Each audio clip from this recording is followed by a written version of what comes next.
El promotor d'espais culturals Quim Moya i Xavier Costa, director general de l'EQM, han sigut els protagonistes d'un dels 3 diàlegs que s'han realitzat durant la primera jornada Diàlegs pel Futur, que ha organitzat el diari Regió 7, la Fundació Universitària del Bages, la UOC i l'Ajuntament de Manresa.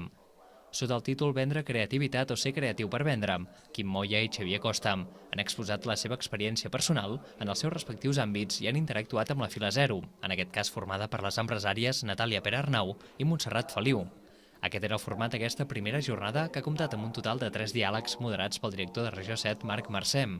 Amb aquest format atractiu i un ritme àgil, les desenes de persones que s'han aplegat a la sala gran del Centre Cultural del Casino han pogut escoltar les eines per afrontar reptes, des de la creativitat fins a la pressió com a companya de viatge o les persones en els negocis.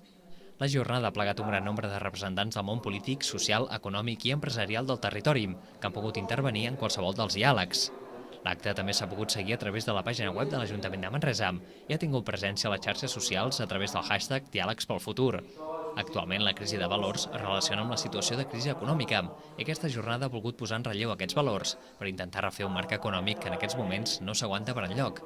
A la jornada també han col·laborat les empreses Iberpotash i GBC Gaesco.